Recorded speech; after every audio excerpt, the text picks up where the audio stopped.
They worked. They were always on time. They were never late. They never spoke back when they were insulted. They worked. They never went on strike without permission.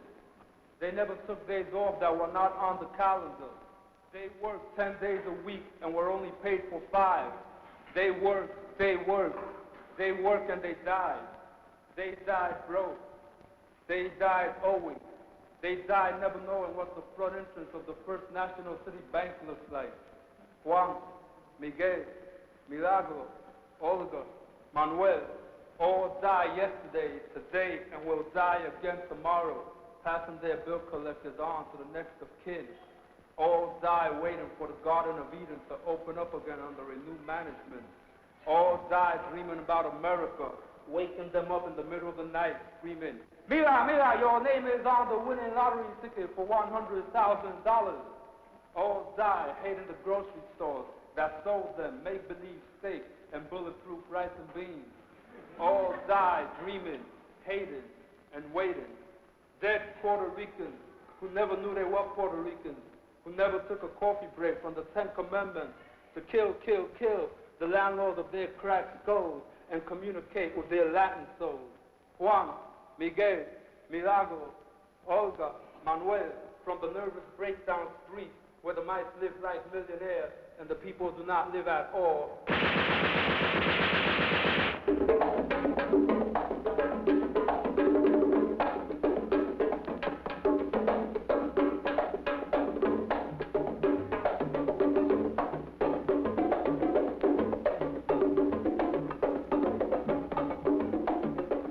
1/3 of the Puerto Rican nation is in the United States. Most have come in search of a better life, but they found instead slums, inadequate education, destruction of their culture, the lowest paying and worst jobs, and constantly rising unemployment.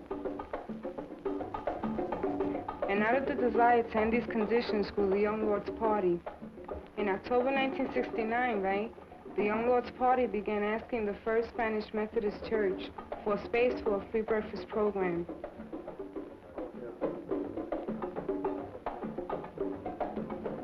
The church, right, which stands in the middle of El Barrio in New York City, refused to even discuss our request. So what happened was that on December 7th, some of the members directed their request to the congregation. The Reverend called the pigs in, and the Lords were attacked and beaten. 1 week later, we were back. Have daycare centers for their people. We came here because you have a big church, because you are Christians, because this church is not open at all during the week. And what we ask you for is for space, that's all. We will supply the manpower, we will supply the food for the children. All we ask is for the space of this church, this community. Now, we don't think that you people are our enemies. We do think that the Reverend who called the police in, who has had the police here every day since we've been here and would not allow us to speak, that Reverend is an enemy. And he's not a Christian. He may be a Reverend, but he is not a Christian because he does not serve the poor people and he does not help the poor people of this community. On December 28th, after being ignored for 2 more weeks, the Lords and other people from the community took over the church. It was now the People's Church. The main thing that we're clear on is that it's such a simple thing to give us space. And now that we've gotten into this church and eaten here and been here for hours, we know what a big place it is. It's incredible, the space in this church. All unused, you know, never open to the community. And it's just incredible to us how such a simple thing like granting a space has resulted in so many heads being busted, so much trouble in East Harlem. And our only understanding of that has to be that religion, you know, organized religion has so enslaved our people, has so destroyed their minds, to thinking about salvation in the hereafter, they refuse to deal with the conditions that they have now and with the oppression that they have now. The people who come to this church are mostly Puerto Ricans who have already raised themselves to a certain standard. Many of them have left the community. They no longer relate to the community except to drive in on Sundays and go to services. And it's amazing to us how people can talk about, you know, Jesus who walked among the poor, the poorest, the most oppressed, the prostitutes, the drug addicts of his time, that these people can claim to be Christians, right? They've forgotten that it was Jesus who said that it is easier for a camel to pass through the eye of a needle than for a rich man to enter the kingdom of heaven. And they forget that it was Jesus who said, the last shall be first and the first shall be last. And they forget that it was Jesus who said, feed the hungry and clothe the poor. And this is what we're after. We're after following the tenets and the spirit of Christianity, not the letter of Christianity, of those Bibles that have perverted Jesus' real revolutionary and social consciousness.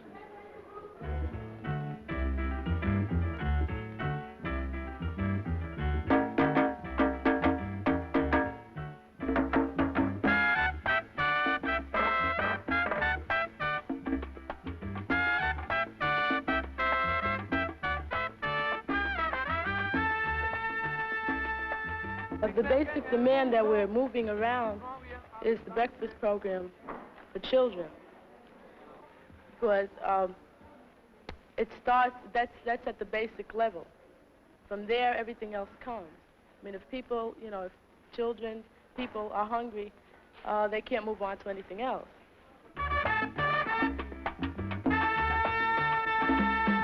Yo vi en el teatro la muerte y pasión, mas no vi un negrito en ninguna ocasión. Si blanco fue Adán y Eva también, entonces ¿por qué es negra mi piel?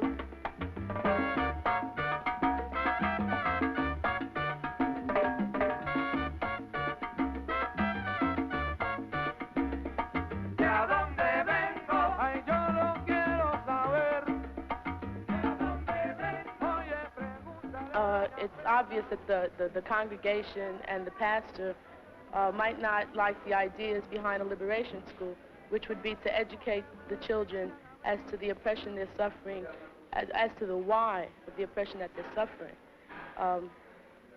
The congregation and the parishioners don't see it themselves, so that they can't agree to us teaching it to the children, either, because their position is that people are poor because they want to be poor. People are poor because they drink. People are poor because they go out and play the numbers. Our people are poor, and damn real, nobody wants to be poor. This play is going to show how the pigs react when the people start to take community control over what belongs to them and liberate it back. I only want 3 minutes. I only want 3 minutes to talk because I want to talk about the program. We only want programs. We do not want to disrupt any part of the church. Crazy, don't listen to him. We only want a certain part of space.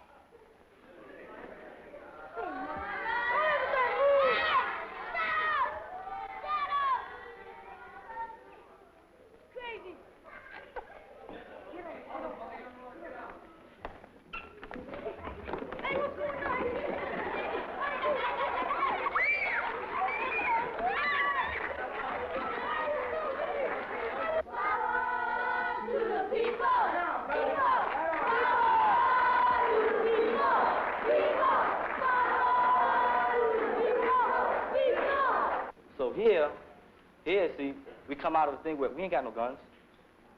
Don't hit me. See, I ain't got nothing. We're going to defend ourselves if you touch us. We ain't got no pieces. We ain't got no kind of heat. So if they don't use that as an excuse to start vamping and start blowing people away, right? So now the guys in Chicago up in National, see, the Minister of Defense called up, and he said, I know y'all didn't go in there with no heat.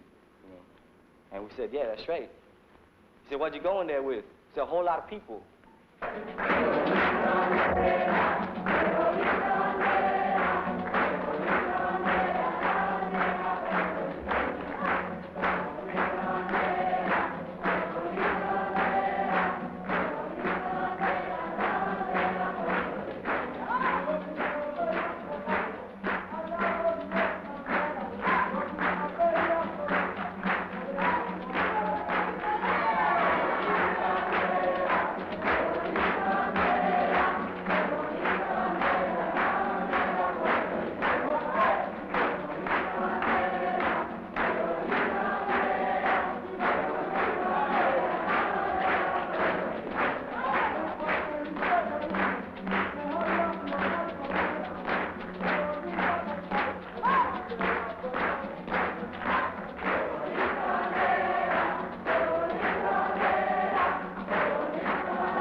corazón.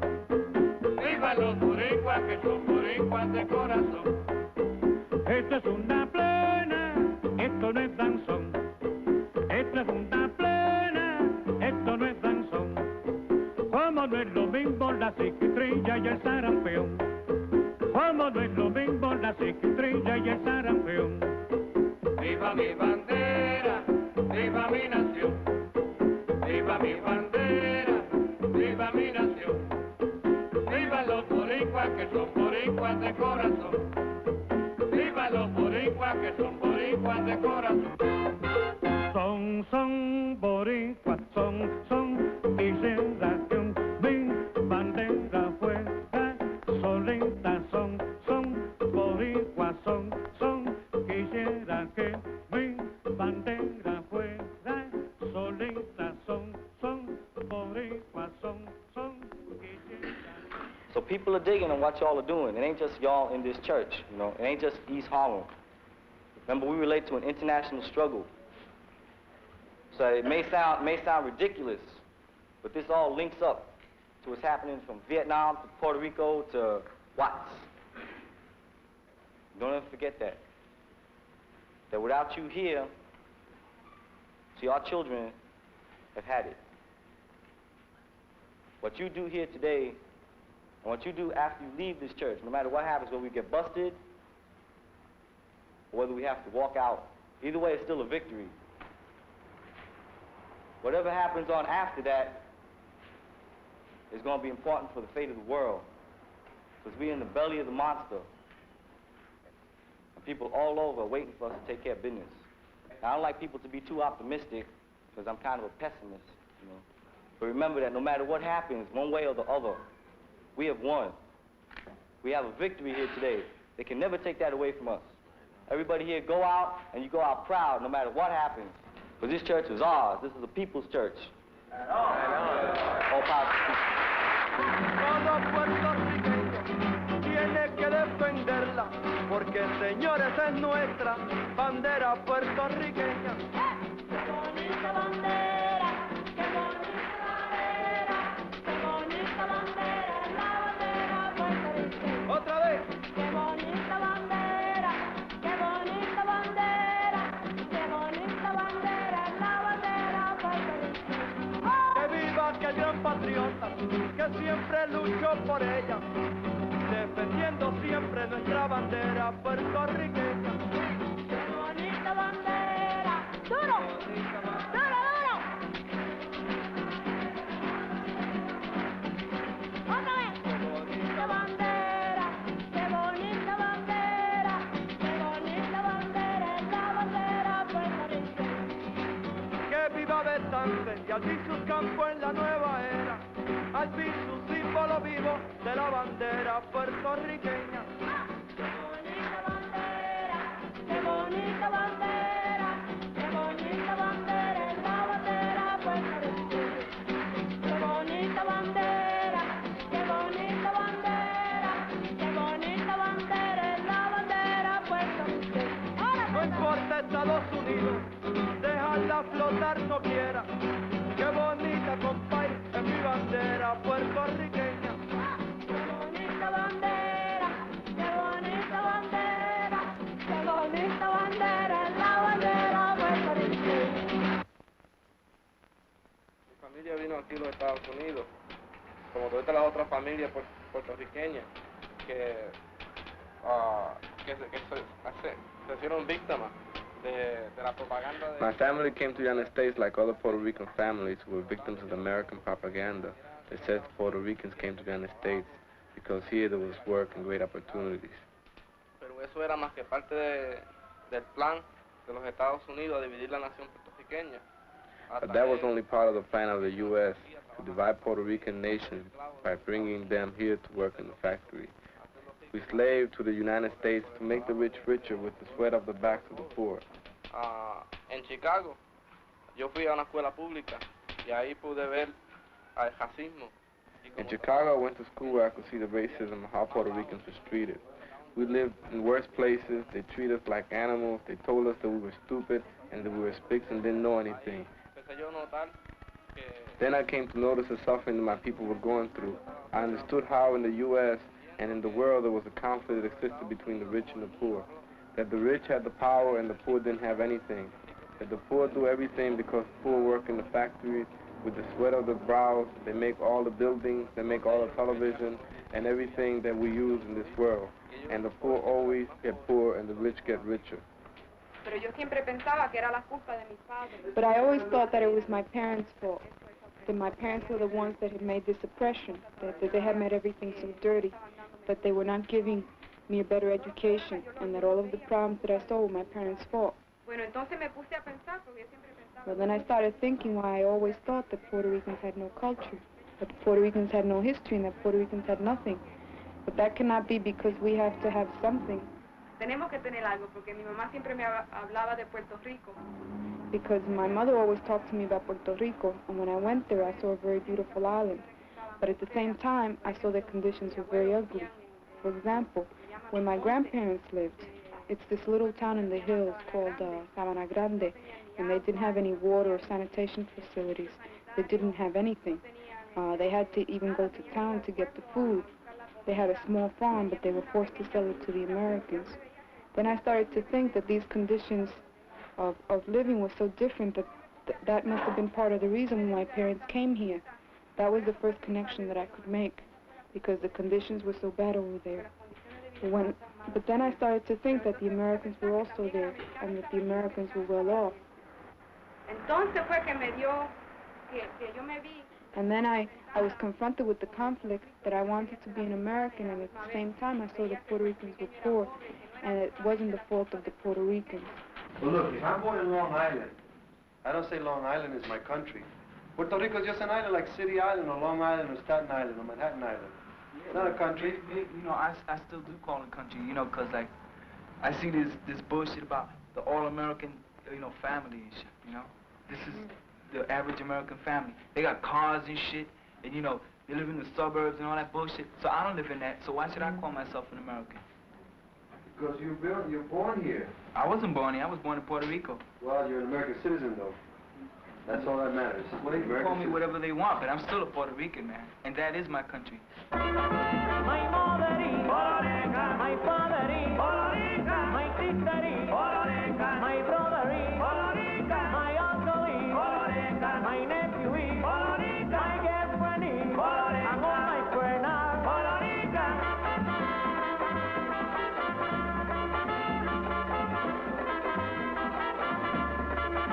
mi abuela es, mi abuelo es, mi madre es, mi padre es, mi hermana es, y mi hermano es, mi primo es, y mi prima es. Entonces fue que yo quise examinar la historia del puertorriqueño. That's when I began to examine the history of Puerto Ricans, and I began reading the history of the Taínos, who were the original people of Puerto Rico. It wasn't that Columbus went in and discovered an island without people, because those people were already there. This is the same as saying that I have just walked into this room and discovered these two people. These two people have existed for a long time, but I haven't seen them. So this means that Columbus did not discover anything, because everything that was there was already in existence. Eso es parte del racismo. El racismo que creen que el Anglo, el European, this is part of the racism of the Anglo, the European, the white people who think that people of color are lower. They say that they are superior and therefore have the right to control the poor people of the world. You don't determine your own destiny. You know, every day in the factory, a boss is always telling you what to do. You know, on the street, somebody's telling what you to do. You are a slave, you know, and you're conscious of that. And then at home, you say, well, on the street, I might be the slave. But at home, my kids have to do what I say. You know, my wife has to do what I say. That's the king of the castle flip.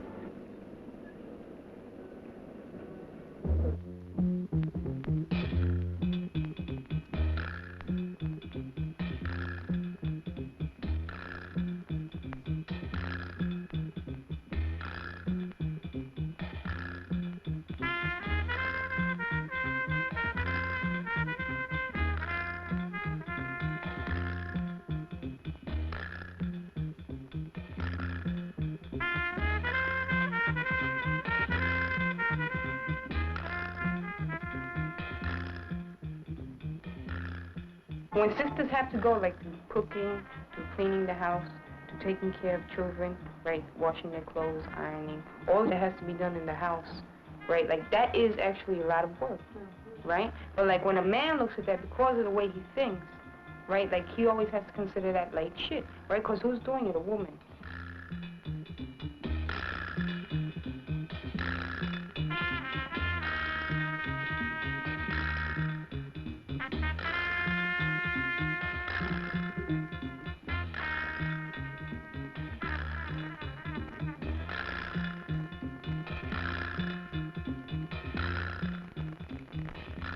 Like, you tend to be divided in this society, but in the party, you don't deal with females and males.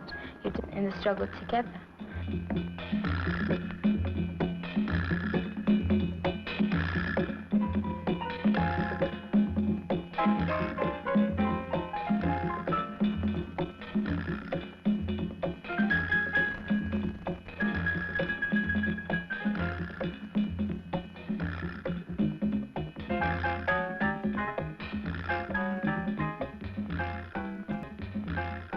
Started studying the history of Puerto Rican women within struggle. We can go back to 1898, you know, when there were sisters, Lolita Rodriguez del Tío, Mariana Bracetti, who were involved in that struggle. We can go to the Nationalist Party and see the different women that were involved in that struggle. We can go to 1950 and the uprising in Jayuya, and that uprising was led in part by a woman named Blanca Canales. We can bring it up to 1954 and Lolita Lebron. She went into Congress when they were discussing the whole question of Puerto Rico, the whole status of Puerto Rico, and she went into Congress with 3 brothers and shot up the Congress with her little revolver. And she was a... Little, big old 45. It was little at all. she was considered a little... One did 5 congressmen. She was considered a little Puerto Rican lady, you know. And she went in there and she took out her flag after she'd taken out her revolver and said, "Que viva Puerto Rico libre."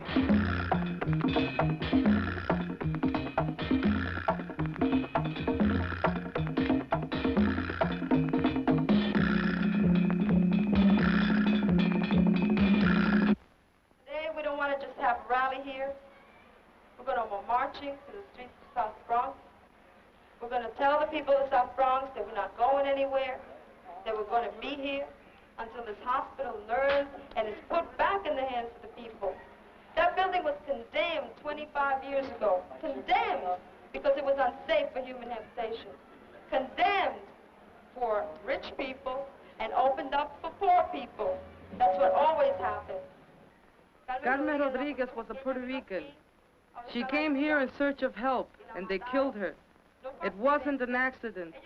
They tried to hide it with their medical language, that it was an accident, but it wasn't. Carmen Rodriguez was killed. She was asthmatic. She had an illness. She also had heart trouble. They gave her some medicine that made her heart go faster, and they killed her. The health of our people is a right of every person to receive decent health care.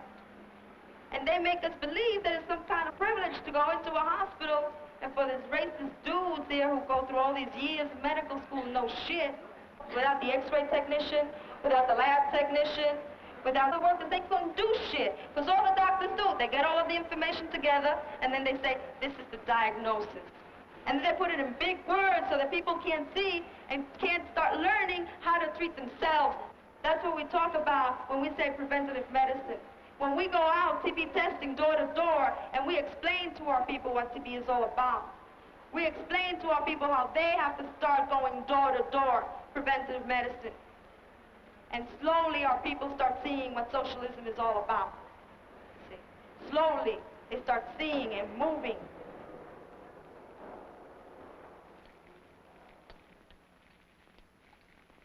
And we serve it from Monday to Friday. We usually come here at 7 till 9, and we usually have about 25 kids. But on the breakfast room, we set up a menu, and they set up their own menu. He eat bacon, eggs, sardines, fish toast, french fries. pancakes, we eat some fries, home fries, and... I think you should have free breakfast for all the school kids, just like a free lunch. See, that way, if your mother cannot afford to feed you, your body wouldn't go unnourished. Because you got a certain amount of vitamins. That's why we don't give you no orange drink. We give you orange juice for vitamin C. Why don't we get no vitamin A stuff? You get them when you eat the eggs, potatoes. That's vitamin A? You get your protein and all of that. Give me the ketchup. Oh, we pick them up. We wake them up every morning. The day before yesterday, you didn't wake me up. Yeah, I realize that. But day before yesterday wasn't no breakfast program. I know that. Day before yesterday was what, Sunday? Yeah, they want breakfast program on Saturday and Sunday too. Oh, you can't be late for school.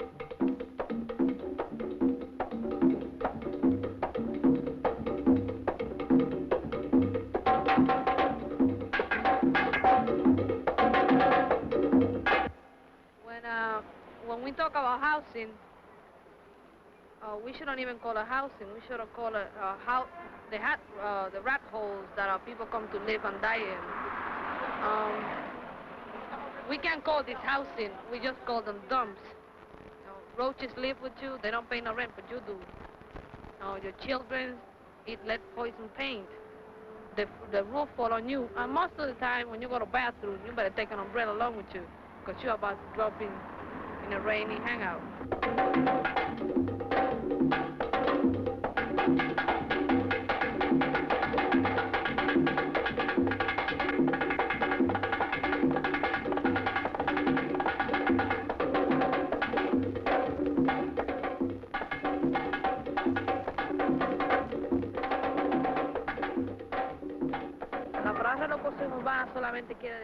The joke of urban renewal only means that you have to move from this type of housing to a west one in the South Bronx or in South Brooklyn to any other part that is west than where you were living now.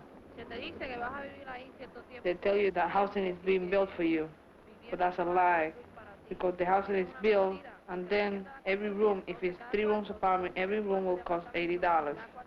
How can you manage when you make $66 in a factory? How can you pay $125, $130 for a room and a half? And even if you did have the money for a room and a half, this is not fit for a full family to live in. Actually, at least every family has 3 or 4 members.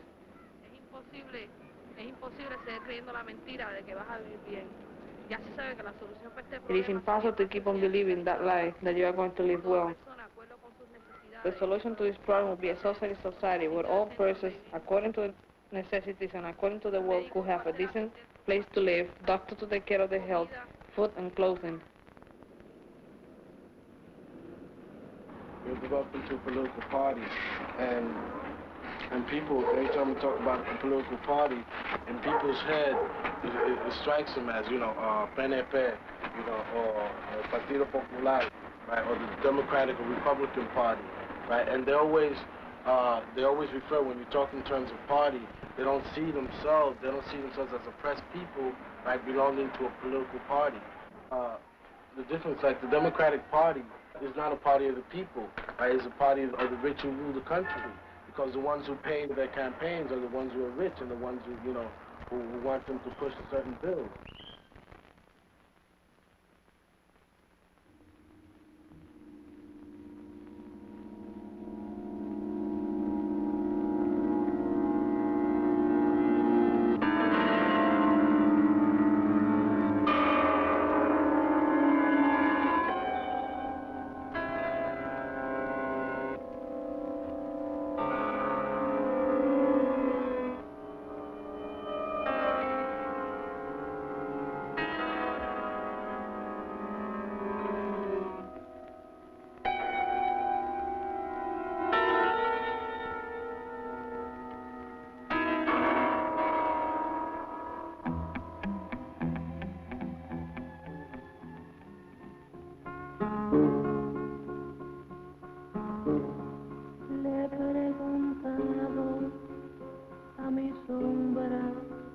a ver cómo ando. para reírme, mientras el llanto con voz de templo rompe en la sala, regando el tiempo. Puerto Rican workers supply raw materials and unfinished products to the United States, where they are finished and sold back to Puerto Rico at higher prices. Our people on the island are forced to buy from the United States, whose companies control 85% of Puerto Rican industries and commerce. This exclusive relationship has made Puerto Rico the 5th largest consumer of U.S. products in the world. For the people on the island, the results are 35% of the population living on welfare or charity, 400,000 illiterates, 40% of the housing classified as unsuitable for human habitation, 20% of the workforce unemployed, and another 15% underemployed, 25% higher cost of living than the United States.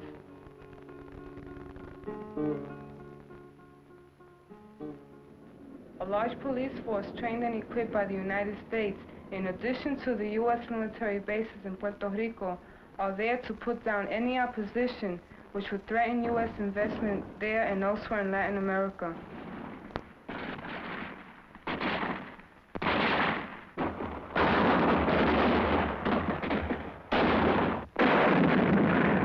And the history of the world has been that when the country and when the people begin to demand for self-determination, and then the power that is controlling them uses force, uses military, uses the power of the gun, the power of planes and the bombs to control.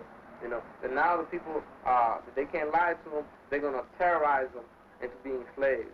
In Puerto Rico now, there's 13 military bases. Those bases are not there to hang out, you know. Those bases are there as a force to tell Puerto Ricans that if you decide to begin to demand for liberation of Puerto Rico to be free, and then, and we're going to move on you. Same thing here in the United States. Why do we have pigs in the community? You know, they're not there to serve and protect the people. They're there to make sure that they keep the natives, you know, the third world people, the poor people in line. Rather than begin to deal with the poverty by getting better housing, better education, and all these things, what they did is begin to spend more money on developing a police department, on begin to developing a police state. Un campesino murió, encerrado en el presidio. A mí mi padre me dijo, el presidente murió. Bandera, banderita. Yesterday we found out that our brother Julio Roldan, who was a cadre in the Young Lords Party, was found murdered in his cell in the Tombs. Julio was 34 years old. The background to this case begins on Wednesday, October 13th, when Julio was picked up with Field Secretary Bobby Lemus on some kind of charge talking about burning down the building that they lived in. At 5 o'clock in the morning, on the day his body was discovered, the inmates at the tomb heard him screaming, and there was a guard present. When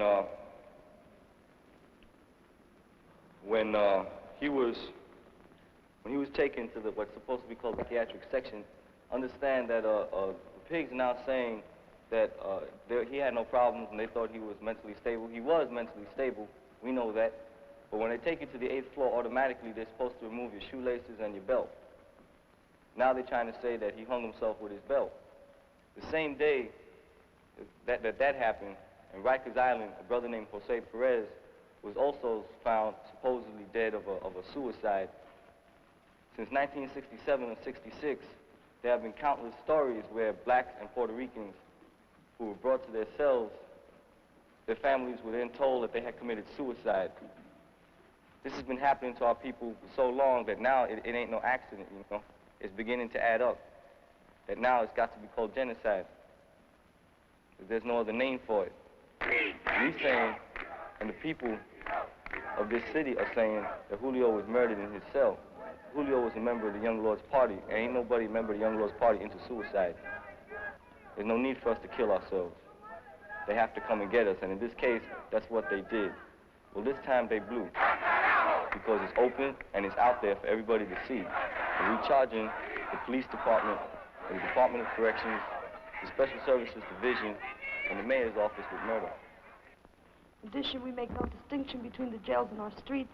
Our people are killed in the streets all the time. A brother by the name of Johnny was killed in the Bronx by the police. A sister by the name of Carmen Rodriguez at Lincoln Hospital by an abortion. We say that it's all the same thing, that it's genocide against third world people, black and Puerto Rican people, and that's why we're charging the city with murder. Julio, Roldán, los boricuas se vengarán. Julio, Roldán, los boricuas se vengarán. Despierta, boricua, defiende lo tuyo. Despierta, boricua, defiende lo tuyo. Despierta, boricua, defiende lo tuyo.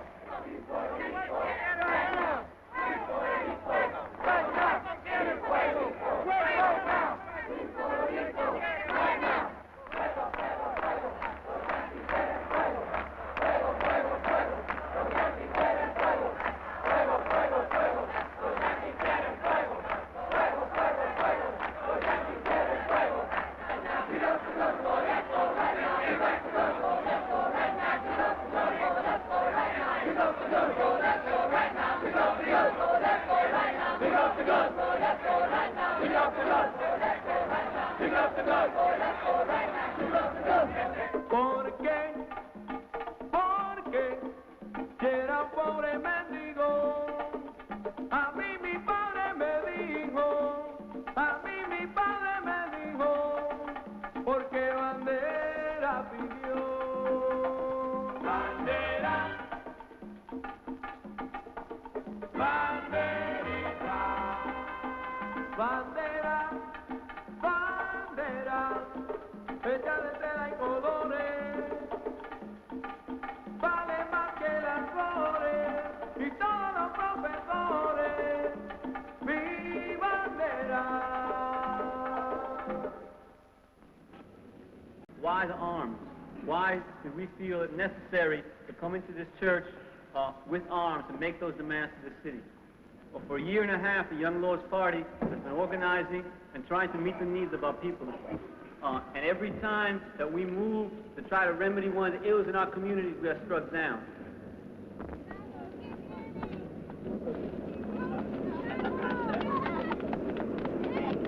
We entered this church a year ago. We were evicted. 105 of us were arrested, and nothing has changed. We seized a tuberculosis drug that the city was misusing. We used that tuberculosis drug to test our people. One of the diseases of oppression that they suffer the most, that was taken away from us. And again, our people still have a high incidence of TB. And now, finally, not only do they continually slap in our faces basic reforms that we ask for, now they have killed one of our members. And we've seen what's happened to political parties in the past. We've seen what happened to the Nationalist Party in Puerto Rico that was wiped out by the United States. We've seen what's happened to the Black Panther Party year in and year out. The police departments across this country have little by little killed until now it's 30 Black Panthers. And so we asked ourselves after the death of Julio, do we have to wait for number 2 or number 3 or number 5 or number 15 before we realize that that's all that this system has in store for us? So we felt now is the time for us to say exactly how we're going to respond to the killings of our people. We're not going to sit by and allow more Julios, right, and allow more Carmen Rodriguez abortion deaths. We have to begin to stand up as the people, the Puerto Rican people, and say that's enough. That's enough. They are dead, and will not return from the dead until they stop neglecting the art of their dialogue for broken English lessons to impress the system who keeps them employed as lavaplatos, porters, messenger boys, factory workers, maids, stock clerks, shipping clerks, assistant mailroom assistant to the assistant lavaplatos, and automatic artificial smiling doorman for the lowest wages of the ages and rages when you demand a raise because it's against the company policies to promote speak. Here lies Juan, here lies Miguel, here lies Milagros, here lies Olga, here lies Manuel, who died yesterday, today, and will die again tomorrow, always broke, always owing, never knowing that they are beautiful people, we have a role to play in the American Revolution because we're 1/3 here. As a nation, we got a stake here. Our parents have sweated here. We have died here so that we have a stake here. And for that revolution within the United States, we see ourselves hooking up with black people, with Native Americans, with Asians, and with other Latinos to form a united front as oppressed people to wage against the real enemy.